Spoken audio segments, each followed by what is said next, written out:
కుటుంబం మీ అందరికీ కూడా ఈ వీడియోకి స్వాగతం పలుకుతున్నాను. నర్సాపూర్ ప్రాంతంలో ఒక పాస్టర్ గారి ఇంట్లో 2.27 కోట్ల రూపాయల డబ్బును ప్రభుత్వం యొక్క ఆఫీసర్స్ స్వాధీనం చేసుకున్నారు. ఆ స్వాధీనం చేసుకున్నటువంటి డబ్బును గురించి చాలామంది చాలా రకాలుగా మాట్లాడుకుంటున్నారు. సో నేను ముందుగా ఒకసారి చక్కగా వస్తుంది ఆడియో, కాబట్టి ఆ విషయం మీద కొంత నేను వీడియో చేయడానికి గల కారణాలు ఉన్నాయి. అవేంటో ఈ సమయంలో మనం నేర్చుకోవడానికి మనము ప్రయత్నం చేద్దాం. ముందుగా ఒకసారి అక్కడ అంటే దాని గురించినటువంటి వివరణ మాట్లాడుతున్నటువంటి వారు ఉన్నారు.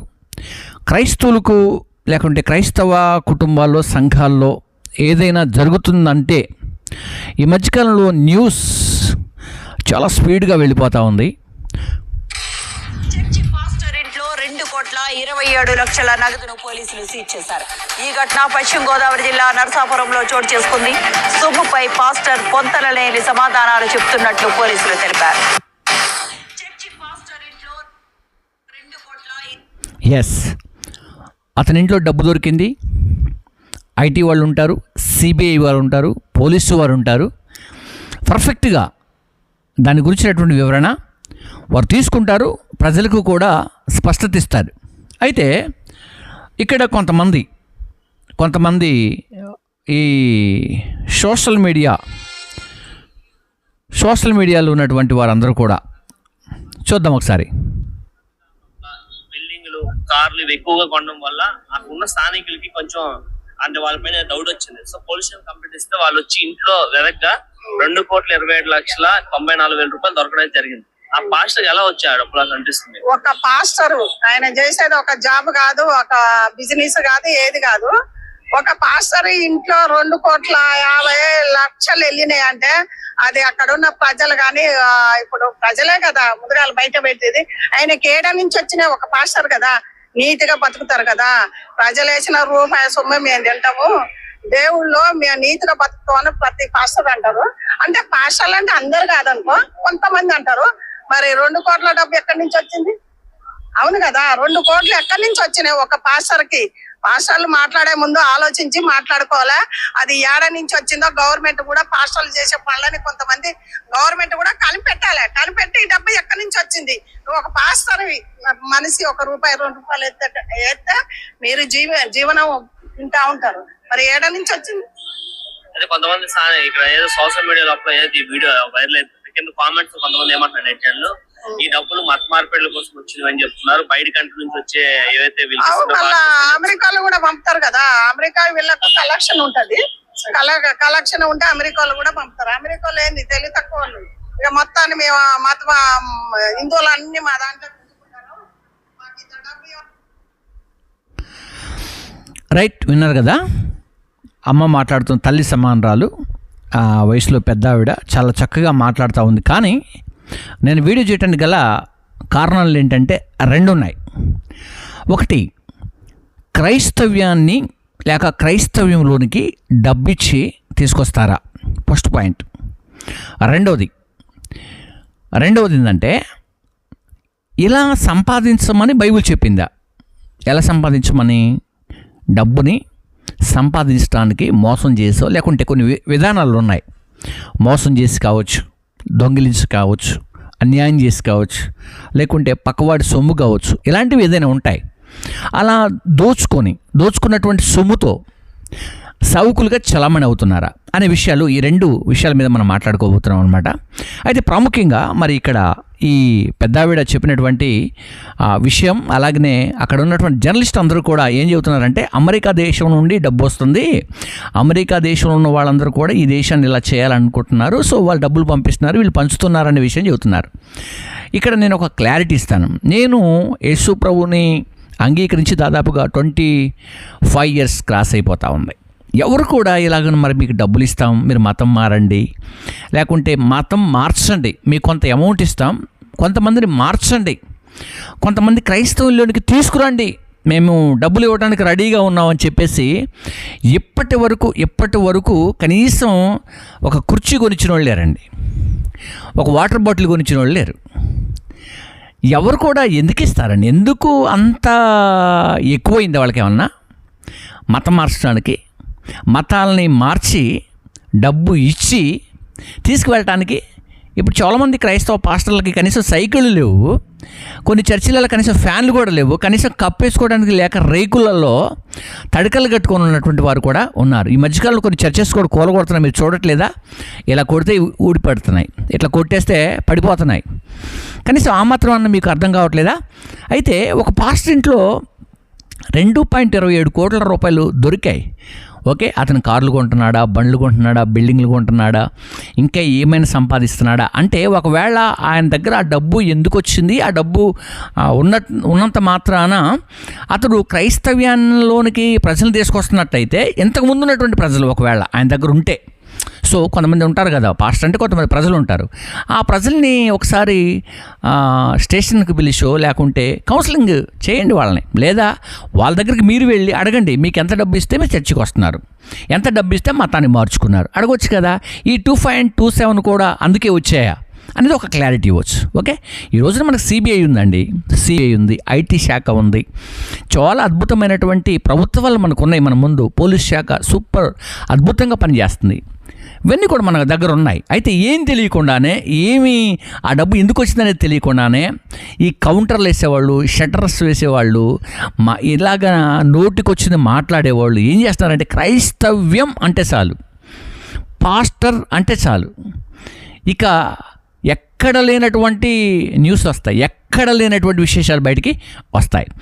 నా ఆలోచన ఏంటంటే, ఏదైనా స్పష్టత తీసుకోండి. పోనీ క్రైస్తవ్యంలో జరుగుతున్నటువంటి తప్పుల్ని ఖండించండి, తప్పులేదు అక్కడ. ఇప్పుడు తప్పు జరిగిందండి, ఖండించండి, ఎవరొద్దు అంటారు? తప్పే అవుద్ది. నేనేమంటున్నానంటే, ఆ డబ్బు మార్చడానికే గనుక, మతాన్ని మార్చడానికి గనుక ఆ డబ్బు వచ్చి ఉంటే, అంతకుముందు ఉన్నటువంటి వాళ్ళు ఎంత తీసుకొని మారారు, ఆ చర్చిలో ఉన్నటువంటి వారు ఎంత తీసుకుని మారారు, లేదా ఆ చుట్టుపక్కల వెహికల్స్ కానీ బండ్లు కానీ కొనుక్కుంటున్నారు అనుకోండి, ఆ పాస్టర్ గారు వాళ్ళు కనుక కారో బండో కొంటున్నారు అనుకోండి, ఆ డబ్బులు ఎక్కడి నుంచి వచ్చాయో ఈజీగా కనిపెట్టవచ్చు కదండి.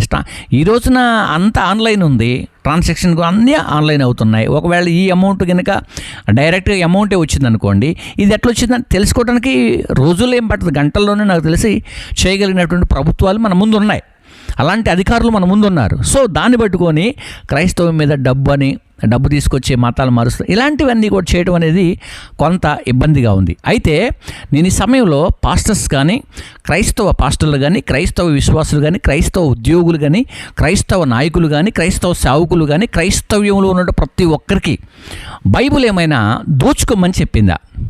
ఇది మాట్లాడటానికి నేను వీడియో చేస్తాను. మీకు ముందే చెప్పాను కదా, అలాగనే ఈ వీడియో నేను చేయడానికి గల కారణాలు అదే.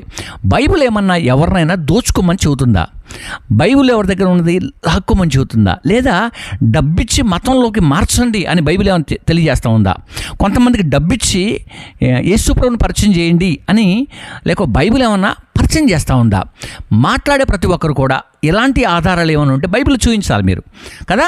చూపించకుండా మాట్లాడితే కూడా కొంతమందికి ఇబ్బందిగా ఉంటుంది, నాలాంటి వాడికైతే ఇంకా ఇబ్బందిగా ఉంటుంది. కాబట్టి ఇలాంటి వీడియో చేస్తారు. కాబట్టి ఈ సమయంలో నిజంగా బైబిల్ ఏం చెబుతుంది, సో నిజంగా డబ్బును గురించినటువంటి విషయం బైబిల్ ఏం తెలియజేస్తూ ఉంది అనే విషయాలు ఈ రోజున మనము మాట్లాడుకోబోతున్నాం. చాలా చక్కగా గమనించాలని నేను ప్రేమపూర్వకంగా మనవి చేస్తున్నాను.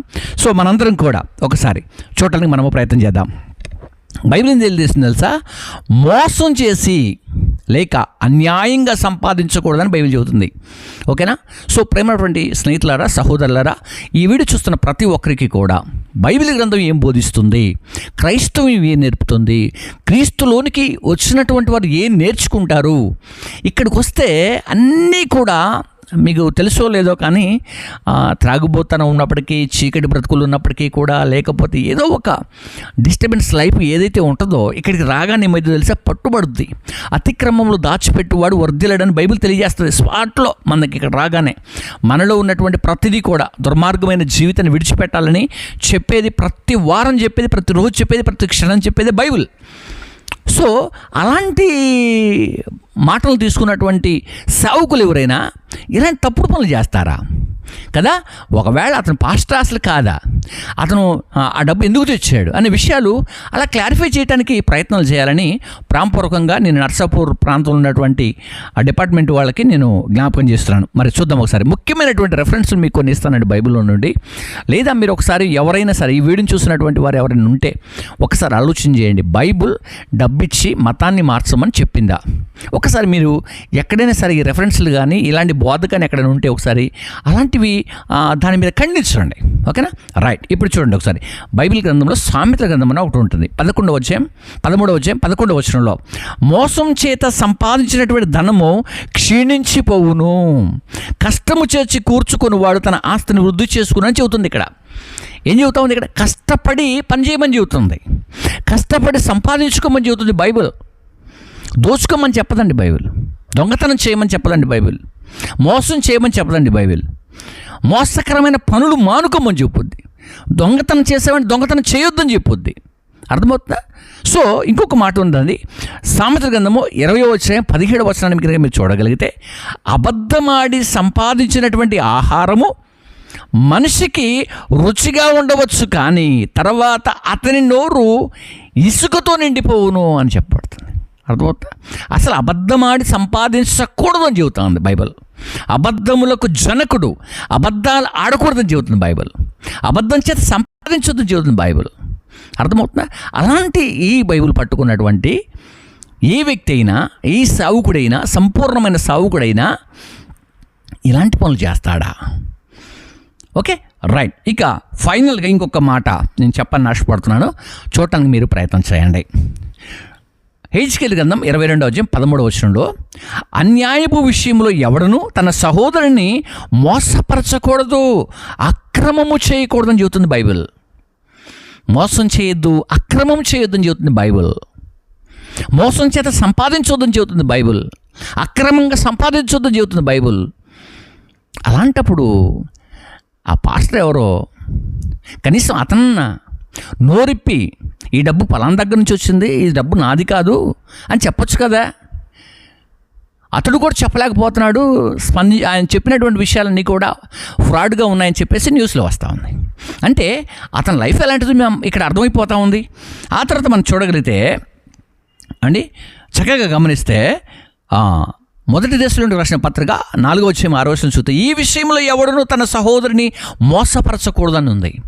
అంటే ఎప్పటికీ కూడా బైబిల్ ఏం చెబుతుందంటే, మోసం చేయొద్దు, అన్యాయం చేయొద్దు, దోసుకోవద్దు, దొంగతనం చేయొద్దు, వ్యభిచారం చేయొద్దు, లోబిగా బ్రతకొద్దు, ఇతరులపైన ఈర్ష్యతో బ్రతకొద్దు, అసూయతో బ్రతకొద్దు అని చెప్పేదే బైబిల్ అండి. ఇందులో ఉన్నటువంటి వారందరూ కూడా, క్రైస్తవ్యంలోకి వచ్చిన వారందరూ కూడా ఆ మాటలే వింటారు.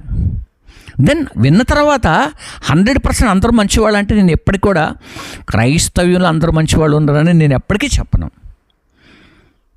ఎప్పటికీ ఈ మాట నేను చెప్పను. ఎందుకు చెప్పను అంటే, ఉంటారు. అర్థమవుతుందా? మన పంటకు వస్తే తాళోడ్లు ఉంటాయి, ఖచ్చితంగా ఉంటాయి. క్రైస్తవం అంటే అందరూ పర్ఫెక్ట్గా బ్రతుకుతున్నారని ఎవరు చెబుతారు? మోసం చేసి సంపాదించొద్దని బైబిల్ తెలియజేస్తూ ఉంది. అసలు మోసం చేయకుండా బ్రతుకుతున్నారని ఎట్లా అంటాం మనం? ఒకవేళ చేసి ఉండొచ్చు, చేస్తుంటే మనకు ప్రభుత్వం ఉంది.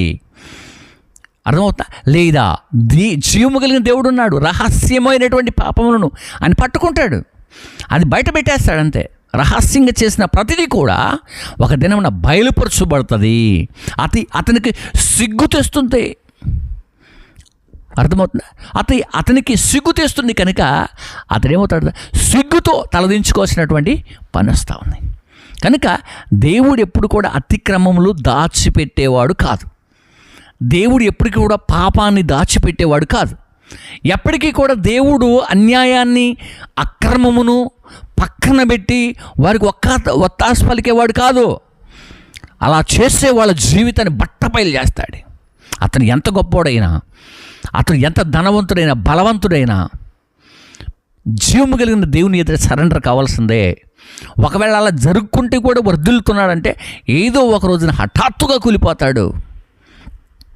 ఈ విషయాలన్నీ తెలియక చాలామంది పాస్టర్ ఇంట్లో 2.27 crores దొరికాయి, సీజ్ అయ్యాయి, అతను నోరు మెదపట్లేదు, ఆ డబ్బంతా క్రైస్తవులుగా మార్చడానికి మాత్రమే, అంటే మతాన్ని మార్చడానికి డబ్బు వచ్చిందని చెప్పేసి చాలామంది మాట్లాడుతూ ఉన్నారు. నేను చాలా రోజులు చూస్తూ ఉన్నాను. ఈ వీడియో ఈరోజు ఎందుకు చేస్తున్నానంటే ఇంకా ఇబ్బందికరమైనటువంటి సోషల్ మీడియాలో ఎక్కువగా ఈ విషయమైనా ఎక్కువగా మాట్లాడుతున్నారు. కాబట్టి కొంత క్లారిటీ ఇద్దామని చెప్పేసి, బైబిల్ గురించినటువంటి విషయం క్లారిటీ ఇద్దామని చెప్పేసి నేను ఈ వీడియో చేస్తున్నాను. కాబట్టి ప్రేమైనటువంటి స్నేహితులారా, సహోదరులారా, ప్రపంచంలో ఉన్నటువంటి ప్రతి ఒక్కరికి కూడా బైబిల్ మాత్రం నీతిగా, నిజాయితీగా, పరిశుద్ధంగా, పవిత్రంగా, పరిశుద్ధులుగా బ్రతికితే మాత్రమే పరలోక రాజ్యానికి వారసులని కూడా చెబుతూ ఉంది. బైబిల్ కరెక్ట్గానే బోధిస్తుంది సార్. బైబిల్ గ్రంథం సత్యమైనటువంటి విషయాలు తీసుకొస్తుంది బయటికి. బట్ అదే టైంలో ప్రతి మనుష్యుడు కూడా ఏమవుతున్నాడు అంటే ఈ రోజుల్లో చాలామంది అనేకమైనటువంటి ఉపదేశాన్ని కూడా మర్చిపోయి తప్పులు చేసి ఇక్కడ గవర్నమెంట్కి దొరుకుతున్నారు కదా. గవర్నమెంట్కి దొరకడానికి అంత ఈజీ కాదండి. అది జీవమగలిగిన దేవుడే పట్టించేస్తాడు. అన్యాయపు సొమ్మును, అన్యాయపు సిరిని, అందుకంటాడు సిరికిని దేవునికి నువ్వు దాసుడువై ఉండలేవు అంటాడు. బైబిల్ తెలియజేస్తుంది. నువ్వు సిరికిని దేవునికి దాసుడువై ఉండలేవు, రెండు కత్తులు ఒకటే వరలో ఉండలేవు అంటాడు. కాబట్టి ప్రేమైనటువంటి స్నేహితులారా, ఈ యొక్క మధ్యాహ్న కాల వేళ, సాయంకాల వేళ మీ అందరికీ నేను ప్రాంపరకంగా తెలియజేస్తున్నాను. దైవ సేవకులు అంటే క్రీస్తు రక్షకుడైనటువంటి యేసుక్రీస్తు వారు ఎవరినైతే పిలుస్తాడో అలా పిలిచినటువంటి సేవకులు ఎలాంటి పనులు చేయరండి, ఎలాంటి మోసాలు చేయరు, ఎలాంటి ద్రోహం చేయరు, ఎలాంటి అన్యాయం చేయరు. వాళ్ళ పని ఒకటే ఉంటుంది. ప్రార్థనా జీవితం, పవిత్రంగా ఉండటం. అంతేకాకుండా ఎవరైనా వారి దగ్గరకు వచ్చినటువంటి వ్యక్తులకి ప్రభుని గురించినటువంటి స్వార్థను చెప్పి వారి జీవితాన్ని ప్రభుకు సమర్పణ చేసి వారి కొరకు ప్రార్థన చేస్తూ వారి జీవిత స్టైల్ని, వాళ్ళు ఉన్నటువంటి పాపాన్ని, చీకటిని మార్చడానికి మాత్రమే సౌకులుగా ఈ ప్రపంచంలో బ్రతుకుతున్నటువంటి వారు ఉన్నారు. క్రీస్తు పిలిచినటువంటి వారు ఉన్నారు, క్రీస్తు పిలవనటువంటి వారు కూడా ఉన్నారు. అంతేకాకుండా మరికొంతమంది ఏంటంటే వారికి వారే సౌకులమని ప్రకటన చేసుకొని బయటకు వచ్చినటువంటి వారు కూడా ఉన్నారు. అలాగనే కొంతమంది స్వార్థికులు కూడా ఉంటారు, సువార్తను ప్రకటించుకుంటూ వెళ్ళే వాళ్ళు ఉంటారు. అయితే ప్రపంచంలో ఉన్న ప్రతి ఒక్కరు కూడా చాలామంది ఏమంటారంటే పాస్టర్లు అంటే అందరూ ఒకటి అనుకుంటున్నారు. అందరూ ఒకటి కాదండి. పాస్టర్లు అంటే పాస్టర్స్ వేరు, స్వార్థికులు వేరు, ప్రవక్తలు వేరు. అర్థమవుతుందా? సంఘ కాపరులు, స్థానిక సంఘ కాపరులు అని ఉంటారు. అలాంటి బాధ్యత కలిగినటువంటి సేవకులు వేరు. అర్థమవుతుందా? కాబట్టి ఇలాంటి విషయాల్లో సేవకులు ఎప్పటికీ కూడా తప్పు చేయడానికి ప్రయత్నం చేయరు. ప్రభుత్వానికో లేకుంటే ప్రజలకో లేకుంటే లోకానికో అన్యాయం చేసేటట్లుగా క్రీస్తు నమ్మినటువంటి, క్రీస్తు పిలిచినటువంటి సేవకులు ఎప్పటికీ కూడా అలా చేయరండి. క్రీస్తు తన పరిచర్యలో 33.5 సంవత్సరాల పరిచర్యలో 12 మంది శిష్యులను తయారు చేసి 12 మందికి అద్భుతమైనటువంటి పరిచర్యను అప్పగించి పంపించారు. వారు ఎప్పటికీ కూడా ఆస్తులు కూర్చుకోలేదు, వారి కొరకు ఏమీ సంపాదించుకోలేదు. అలాగే 70 మంది శిష్యులు ఉన్నారు, వారు కూడా వెళ్ళారు, వాళ్ళు కూడా ఎక్కడ కూడా ఏమీ సంపాదించుకోలేదండి. అయితే క్రీస్తును పిలిచినటువంటి వారు, క్రీస్తు సేవలో ఉండేవారు ఎప్పటికి కూడా వారి కొరకు వారు ఎప్పటికి కూడా కూర్చుకునే ప్రయత్నంలో ఉండరు, కూర్చుకునే పనిలో కూడా ఉండరు. ఎప్పటికీ కూడా దేవుని పరిచర్య, దేవుని సేవ, అక్కడ చర్చ్ కట్టాలి, ఆ చర్చిలోకి కావాల్సినవి ఉండాలి, ఆ చర్చిలోకి వచ్చే వారి కొరకు ఎలా చేయాలి, అక్కడ మీటింగ్స్ పెట్టాలి, అలాగనే దేవుని యొక్క కృపలో మనం కూడా వర్ధిల్లాలి, అలాగున వాళ్ళు ఆలోచన చేసుకుంటూ పోతారు. అంటే సేవకుడికి కావాల్సినవన్నీ కూడా జీవము కలిగిన దేవుడు ఎవరితోటో ఒకరితోటి సహాయం చేయిస్తాడు. అంతేకాని ఎప్పటికీ కూడా యేసుక్రీస్తు వారు కూడా ఒక మాట అంటారు, ఇదిగో నక్కలికి బొరియలు ఉన్నాయి కానీ మనుష్య కుమారుడు తలవాల్చుకోవడానికి అసలు స్థలం లేదంటాడు. అంటే యేసుక్రీస్తు వారు తలుచుకుంటే ఆ కాలంలో ఎన్నో మందిరాలు కట్టొచ్చు, ఎన్నో మందిరాలను బయటికి తీసుకురావచ్చు. కానీ ఆయన ఎప్పటికీ కూడా ఆయన బ్రతుకున్నటువంటి 33.5 సంవత్సరాల జీవితంలో ఎక్కడ కూడా ఒక చర్చెస్ కూడా కన్స్ట్రక్షన్ చేయలేదండి. ఎందుకంటే ఆయనే మన హృదయంలో ఉండాలని కోరుకున్నాడు. ఆయన మన హృదయంలో ఉండి మన హృదయంలో నుండి పాపాలు, శాపాలన్నీ కూడా కొట్టివేసి బయటికి పంపించాలని ఆయన ఇష్టపడ్డాడు. కాబట్టి ఈ సమయంలో ఫ్రెండ్స్ మీరందరూ కూడా ఆలోచన చేయాలి. ఒక సేవకునిగా, ఒక పాస్టర్గా నేను మీ అందరికీ గుర్తు చేస్తున్నటువంటి విషయం ఏంటంటే, జీవము కలిగినటువంటి దేవుడు పిలిస్తే ఎప్పటికీ కూడా డబ్బు గురించో, బిల్డింగుల గురించో, కార్ల గురించో, ఆదాయం గురించో ఆలోచన చేయరు. మీరు చాలా జాగ్రత్తగా గుర్తుపెట్టుకో. అలాగనే బైబిల్ ఎప్పటికీ కూడా డబ్బిచ్చో, ఏమండి అర్థమవుతుందా? కొంతమంది మొన్న ఒక న్యూస్లో చూశాను, ఎవడో బియ్యం బస్తా ఇచ్చి మారుస్తారని ఒక వ్యక్తి చెబుతా ఉన్నాడు. బియ్యం బస్తా ఇచ్చి, ఏది 25 కిలోలు కావచ్చు, 50 కిలోలు కావచ్చు. ఒక బియ్యం బస్తా ఇస్తేనట క్రైస్తవులుగా మారుతారంట. ఏది మారుతారు రండి మా దగ్గర, మరి మార్చండి చూద్దాం, ఎంతమందికి ఇచ్చి మారుతారో చూద్దాం. అర్థమవుతుందా? మరి ఒక బియ్యం బస్తా ఇచ్చి క్రైస్తవుడిగా మార్చారు, ఓకే, దెన్ అదే కరెక్ట్ అనుకుందాం. మీరు 2 బస్తాలు ఇచ్చి మళ్ళీ మార్చండి, 2 బస్తాలు ఇచ్చి మార్చండి సార్. అతను ఒక పిచ్చోడై ఒక బస్తా ఇచ్చి మార్చాడు అనుకుందాం, ఆ పిచ్చోళ్ళు కూడా ఒక బస్తాకి మారిపోయారు అనుకుందాం, ఓకేనా? మీరు 2 బస్తాలు ఇవ్వండి, 5 బస్తాలు ఇవ్వండి, తప్పే ఉంది అందులో? ఇదంతా ట్రాష్. అర్థమవుతుందా? అయితే ఒక దినాన ఇప్పుడు ఈ ఎస్సీలుగా ఉన్నటువంటి వారందరూ కూడా కొన్ని సమాధానాలు చెబుతున్నారు. ఒకప్పుడు మాకు విద్య లేదండి, మమ్మల్ని ఊరికి దూరంగా పెట్టారు, అప్పుడు వాళ్ళు వచ్చినప్పుడు మాకు దగ్గరగా వచ్చి వారు మాకు వైద్యం, ఆరోగ్యానికి చక్కని మందులు ఇచ్చారు, మాకు భోజనం పెట్టారు, అంతేకాకుండా మాకు చదువు నేర్పారు, ఆ కాలంలో మీరు రానివ్వలేదు అని అలా చెబుతున్నటువంటి వాళ్ళు ఉన్నారు. సో దానికి ఒప్పుకోవాల్సిందే మనందరం కూడా.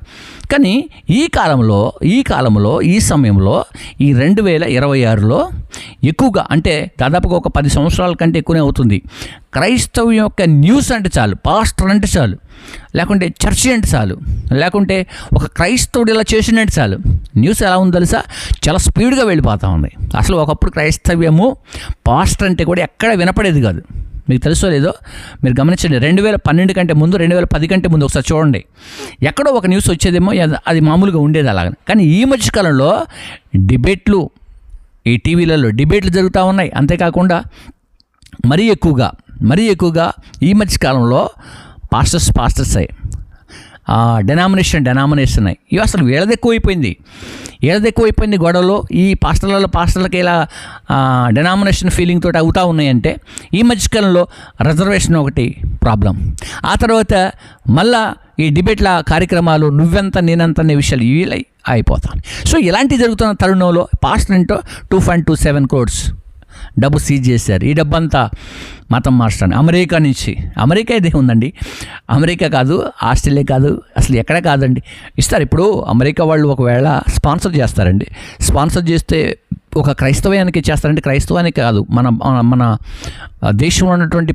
ప్రతి పార్టీ కూడా, మీకు తెలుసో లేదో, కొన్ని పార్టీలు కూడా ఇతర అంటే అమెరికా దేశం లాంటి దేశాలకు వెళ్ళి 40 ఫండ్ కలెక్ట్ చేసుకుంటారు వాళ్ళు. అంటే ఇక్కడ ఈ దేశంలో వాళ్ళు అంటే పెట్టుబడుల కోసమో ఓట్లు కొనుక్కోవటానికో వెళ్ళొస్తున్నటువంటి వారు ఉంటారు. మీరు చూడండి ఒకసారి న్యూస్ నేను చెప్పడం కాదు, కానీ ఒకసారి రాజకీయ నాయకులు మాట్లాడుతూ ఉంటే, కొంతమంది లీడర్స్ మాట్లాడుతూ ఒకసారి వినండి, ఫండ్ కొరకు అక్కడ కూడా వెళ్తారు. ఇప్పుడు క్రైస్తవులనే కాదు కాబట్టి ఇది వేరే విషయం. ఒకవేళ వాళ్ళు తెచ్చుకుంటే వాళ్ళ ఖర్చులకో, దేనికో, వాళ్ళ ఇంటి అవసరాల కొరకో, దీన్ని మరొక మాటలో అనాలంటే వాళ్ళ అవసరాన్ని బట్టి పోయి తెచ్చుకున్నట్టు మనం అనుకుంటాం. కానీ ప్రత్యేకంగా ఆ దేశం నుండి డబ్బిచ్చి ఈ దేశం ఉన్న వాళ్ళని మార్చండి, ఈ డబ్బు ఇద్దామా, ఇది ఎంతవరకు కరెక్ట్ సార్? కాబట్టి ఈ వీడియోని వీక్షించిన మరి మీ అందరికీ కూడా ప్రభువును రక్షకుడైన యేసుక్రీస్తు శ్రేష్టమైన నామములో నేను శుభాలు తెలియజేస్తాను. కాబట్టి బైబిల్ ఏం తెలియజేస్తాను, చివరిగా మరొకసారి మీకు గుర్తు చేస్తాను. మోసం చేసి సంపాదించొద్దంటుంది, దొంగతనం చేసి సంపాదించొద్దంటుంది, ద్రోహం చేసి సంపాదించొద్దంటుంది. అలాంటి ఈ బైబిల్ పట్టుకున్న వాళ్ళు సావుకుల, లేకుంటే విశ్వాసుల, లేకుంటే సువార్థికుల, లేకుంటే ప్రవక్తల, వాటెవర్ వాళ్ళు ఎవరన్నా కానివ్వండి, ఒకవేళ మోసం చేసి సంపాదిస్తున్నాడు అంటే ఆ వ్యక్తి ఎవరైతే ఉంటారో అతన్ని దేవుడు పిలిచినట్లు కాదు. దేవుడు పిలిచినటువంటి సేవకులు ఎప్పటికీ కూడా ధనాపేక్ష సమస్త కీడునకు మూలమని బైబిల్ తెలియజేస్తూ ఉంది. డబ్బుంటే తప్పు కాదండి, డబ్బు ఎట్లా ఉండాలి, ఎంత ఉండాలి అంతే ఉండాలి. మనం భోజనం పెట్టుకుంటాం, ఎంత తినాలో అంతే తింటాం. అర్థమవుతుందా? ధనాపేక్ష ఎలాంటిదంట, సమస్త కీడునకు మూలం అని చెబుతుంది బైబిల్. కాబట్టి ఇలాంటి ఈ తరుణంలో చేస్తున్నటువంటి ప్రతిదీ కూడా దయచేసి గమనించండి. క్రైస్తవ్యం పైన ప్రతి ఒక్కరూ నిందలు వేయటం, అవమానించటం, అంతేకాకుండా ప్రతి విషయంలో ఇలాగే మాట్లాడటం అనేది దయచేసి మంచిది కాదు. స్నేహితులారా, మీరు తెలుసుకొని మాట్లాడండి. ఇప్పుడు ఒక వ్యక్తి తప్పు చేశాడు, తప్పుగా ఆ వ్యక్తి పైన తప్పు వచ్చింది, తప్పుగా ఖండించడం మొదలుపెట్టండి. దాన్ని క్రైస్తవ్యం అంతటికీ ఆపాదించడం అనేది మంచిది కాదు. నేను ఏ మతం గురించి మాట్లాడను, నేను ఎవరి గురించి మాట్లాడను. నేను మాట్లాడేది ఒకటే, నేను ఫ్యాక్ట్గా చూస్తున్నాను. ఎవరైతే తప్పు చేశారో, తప్పు చేసిన వ్యక్తి తప్పే. ఇప్పుడు తన దగ్గర 2.27 దొరికింది, దానికి మనకి ఐటీ శాఖ ఉంది, ఇన్కమ్ ట్యాక్స్, పట్టేసుకుంటారు. అది అర్థమైతే అది ఎక్కడి నుంచి వచ్చిందో వాళ్ళు చెప్పేస్తారు. అంతేకాకుండా మనకు సిబిఐ ఉంది, పోలీస్ డిపార్ట్మెంట్ ఉంది, మనకు చాలా ఉందండి, చాలా ఉంది మన భారతదేశంలో. ఒకప్పుడంతా స్లోగా లేదు, ఇప్పుడు చాలా స్పీడ్గా చాలా చక్కగా పనిచేస్తూ ఉంది. కాబట్టి ఇతనే ఎలాంటి వాడు అంటే తెలియజేస్తారు. అతను ఆ డబ్బుతో ఇతరులని మతాన్ని మార్చడానికి ఆ డబ్బును యూజ్ చేస్తున్నారన్న చూడండి. ఒకవేళ మార్చుంటే అంతకుముందు ఉన్న ప్రజలు కూడా మారి ఉండాలా. వాళ్ళు ఎంత తీసుకున్నారో అడగండి. ఆయన దగ్గర ఎవరైనా ప్రజలు ఉంటే, మేబీ ఆయన దగ్గర ఆ పాస్టర్ గారి దగ్గర ఎవరైనా ఉంటే, ఇప్పుడు నా దగ్గర ఉన్నారండి, నేను వాళ్ళకి డబ్బు ఇచ్చి మార్చుంటే నా దగ్గర ఉన్న ఆ ప్రజల దగ్గరికి మీరు వెళ్ళొచ్చు. మీరు అడిగి వెళ్ళి, అమ్మ మీ పాస్టర్ గారు మీకు ఏమన్నా డబ్బులు ఇచ్చి మార్చాడా, పోనీ వాళ్ళకి డబ్బులు నేను ఇచ్చి మార్చాను, నాకు కూడా ఒక వ్యక్తి డబ్బు ఇచ్చే మార్చాలి కదా నన్ను కూడా. సో అర్థమైందా? ఇప్పుడు నేను మారాను అనుకోండి, నేను మారాను, నాకు ఎవరో ఒక అతను డబ్బు ఇస్తేనే కదా నేను ఇంకొక అతనికి డబ్బులు ఇచ్చి మార్చేది. ఇది ఒక చైన్ సిస్టమ్ లాగా వెళ్ళొద్దు కదా. అర్థమవుతుందా? అంతే కదా. ఇప్పుడు నాకు ఒక వ్యక్తి ఇచ్చాడు, అతనికి ఇంకొక వ్యక్తి ఇచ్చాడు, అతనికి ఇంకొక వ్యక్తి ఇచ్చాడు అన్నది వాస్తవం అనుకోండి. అక్కడ నుంచి అలాగే 1 by 1 రావాలి కదా. ఈ రోజుల్లో మాకు చర్చి కట్టుకోవడానికి డబ్బులు ఇవ్వండి. అర్థమవుతుందా? మేము కనీసం బయటికి వెళ్ళడానికి కూడా ఖర్చు లేనప్పటికీ కూడా, సమస్యలు ఉన్నప్పటికీ కూడా ప్రార్థన చేసుకుంటూ ముందుకు వెళ్తూ ఉంటాం. మా దగ్గరికి ఉన్నటువంటి వాళ్ళందరికీ కూడా తెలుసుకోవడానికి ప్రయత్నం కూడా చేయొచ్చు. అలాగే నేను అంటున్నాను, అక్కడ ఉన్నటువంటి పాస్టర్ గారు ఎవరైతే ఉన్నారో ఆ నర్సాపూర్లో, సో దాని దగ్గరికి కూడా వెళ్ళి, తన దగ్గర ఉన్నటువంటి చర్చి బిలీవర్స్ ఎవరైతే ఉంటారో ఆ చర్చి బిలీవర్స్ దగ్గరికి మీరు వెళ్ళి వాళ్ళతో మాట్లాడి, so come to the point, వాళ్ళతో మాట్లాడి మీకు ఎంత డబ్బు ఇచ్చారు, సో ఈ డబ్బు ఎలా వచ్చింది అనేది ఈజీ కదా. అలా ప్రభుత్వం న్యాయపరంగా లేకుంటే చట్టం తన పని తాను చేసుకుంటూ వెళ్తుంది. పాస్టర్ గారు ఎవరికి చుట్టం కదండి. ఇంకొక విషయం ఏంటంటే, పాస్టర్ గారు కూడా దేవుని చుట్టాన్ని కాదు, దేవుడు ఒక తప్పు చేస్తే విడిచిపెట్టేవాడు కాదు, దగ్గరకు తీసుకునేవాడు కూడా కాదు. ఆయన సర్వశక్తిమంతుడు. ఆయన ఎంత ప్రేమిస్తాడో అంత గద్దిస్తాడు, ఎంత ప్రేమిస్తాడో అంత గద్దిస్తాడు. ఆయన ఎంత దగ్గరకు తీసుకుంటాడో అంత గద్దిస్తాడు. ఆయన దేవుడు లోకముని ఎంతో ప్రేమించను అని చెబుతాడు. అంతే, ఎంత ప్రేమిస్తాడో అంత గద్దిస్తాడు. వెంటనే ఆయన ఏం చేస్తాడు, దొంగిలించకూడదు, దొంగతనం చేయొద్దు, మోసం చేయొద్దు, వ్యభిచారం చేయొద్దు, ఆ చూపులేదు నువ్వు చూడొద్దు అని చెప్పేసి వెంటనే బైబిల్ టీచ్ చేస్తూ ఉంటుందండి. బైబిల్ అంటే ఇట్స్ ఆర్డినరీ బుక్. బైబిల్ అంటే చాలామంది చాలా రకాలుగా నల్లట పుస్తకం, ఆ పుస్తకం, ఈ పుస్తకం అని పేర్లు పెట్టేవాళ్ళు కొంతమంది ఉన్నారులేండి. పేర్లు పెట్టండి, సమస్య తప్పేం లేదు. మీరు పెడితే దానికి బంగారానికి ఎన్నిసార్లు కాల్చిన బంగారం అన్నట్టుగా దానికి మైలపడేది అవసరం లేదు. కానీ నేను చెప్పేది ఏంటంటే, లాస్ట్ అండ్ ఫైనల్గా నేనేం చెబుతున్నాను అంటే, ఫ్రెండ్స్ మీరు ఒక్కసారి ఆలోచన చేయాలి. ఎవరినైనా అంటే ఆ వ్యక్తిని గురించినటువంటి బయటికి విషయాలు వచ్చేదాకా వెయిట్ చేయాలి. అంతేకాని ఎవరికి తోచినట్టు వాళ్ళు చివరికి వచ్చేసరికి ఏం చేస్తున్నారంటే యేసు ప్రభువు వారి మీదకే తీసుకొస్తున్నారు. నేను ఒక విషయాన్ని కూడా చూశాను. ఒక ఆధ్యాత్మిక గురువు గారు ఏమండి, అంటే యేసు ప్రభువు వారిని కూడా హేళనగా మాట్లాడుతున్నాడు. అంటే ఏదో ఒక పాయింట్ అండి, అది ఏదో ఒక పాయింట్. ఇప్పుడు గమనించండి, క్రైస్తవనే కాదండి, అసలు యాక్చువల్గా ఏ గ్రంథాన్నైనా ఎవరైనా ప్రశ్నించినప్పుడు వెంటనే మళ్ళీ బైబిల్ గురించి ప్రశ్నిస్తారు. ఇప్పుడు ఆన్సర్ నీకు తెలియదు అనుకోండి, నీకు ఒక గ్రంథం గురించి ఒక వ్యక్తి బోధించాడు లేక ప్రశ్నించాడు, నీకు ఆన్సర్ తెలియకపోతే మూసుకోవాలి, అంతే, సైలెంట్గా ఉండాలా. అంతేగాని ఈ గ్రంథంలో అది ఉంది, ఈ గ్రంథంలో అది ఉంది, ఆ గ్రంథంలో ఇదంతా ఎందుకు? ఇప్పుడు మీరు బైబిల్ గురించి నాకు ప్రశ్నించారు, నాకు తెలిసిందనుకోండి, సమాధానం చెప్తే బాగుంటుంది. ఒకవేళ నా బైబిల్ ఏమైనా తప్పు కనిపించింది మీకు, అది చదవటం మీకు అర్థమైంది, అర్థం కాలేదు బహుశా, ఓకే, బైబిల్ ఒక మాట చెబుతాను చూడండి. ఇప్పుడు మీకు ఒక అర్థమయ్యే మాట చెబుతాను, మీ అందరూ కూడా అర్థమయ్యేటట్లుగా ఉంటుంది. ఇక చివరికి వచ్చింది కాబట్టి, నీతిమంతుడు లేడు ఒకడు లేడని బైబిల్ చెప్పుద్దండి. నీతిమంతుడు లేడు ఒకడు లేడని బైబిల్ చెప్పుద్ది. సో నీతిమంతుడు లేడు ఒకడు లేడని చెప్పినటువంటి ఈ బైబిలే మనకు ఎప్పుడైతే మొదటి గ్రంథంలోనే, అంటే ఆది కాండంలోనే, ఈ 66 పుస్తకాల గ్రంథంలో ఆది కాండం మొదటి పుస్తకం అండి. ఆ ఆది కాండంలోనే నోవాహు ఉన్నాడు, హానూకు ఉన్నాడు, వాళ్ళంతా నీతిమంతులని బైబిల్లో రాయబడది. సో ఓకే, నీతిమంతులని బైబిల్లో వాళ్ళ ఫస్ట్ చాప్టర్లో రాయబడింది అంతా. సో అక్కడ రాశాడు దేవుడు. కానీ ఇక్కడ రోమపత్రిక క్రొత్త నిబంధన గ్రంథంలో ఈ 3వ అధ్యాయంలోకి వచ్చినప్పుడు నీతిమంతుడు లేడు ఒకడు లేడని చెబుతా ఉన్నాడు. ఇప్పుడు ఇక్కడ ఏమర్థమవుతుంది? నీతిమంతుడు లేడు ఒకడు లేడని బైబిల్ చెప్పినప్పుడు, అక్కడ ఉన్నాడని చెప్పినప్పుడు ఇది రెండు టాలీ కావు కదా. ఒక వ్యక్తి కొత్తగా బైబిల్ చదువుతున్నాడు, ఆ వ్యక్తి ఏమనుకుంటాడు, ఇక్కడ ఉన్నారంటున్నారు, ఇక్కడ లేడంటున్నారు, అక్కడ ఉండరంటున్నారు. సో అంటున్నారంటే ఏమది, అప్పుడు బైబిల్ అబద్ధం చెప్పింది కదా కదండి కదా. సో అది అన్నమాట విషయం. ఇప్పుడు లేరు అంటే లేరని కాదు అక్కడ, అసలు ఆ పాయింట్ ఏంటి, అక్కడ ఎందుకు చెప్పాడు అన్నమాట. ఆ రోమా ప్రభుత్వంలో ఉన్నటువంటి వారికి ఎందుకు చెబుతున్నాడు, ఆ రోమా ప్రాంతంలో ఎవరున్నారు, ఆ ప్రజలు ఎవరో, అలా చెప్పాల్సిన అవసరం ఎందుకు వచ్చిందని చెప్పేసి ఒక్కసారి మనం అర్థం చేసుకుంటే ఏమవుతుందంటే అసలు ఆ బైబిల్ అంతా క్లారిటీగా అర్థమైంది. సో ఇదండి, ఓకేనా, రైట్. ఎప్పటివరకు ఈ వీడియోని వీక్షించిన మీ అందరికీ కూడా నేను హృదయపూర్వకమైనటువంటి శుభాలు తెలియజేస్తున్నాను.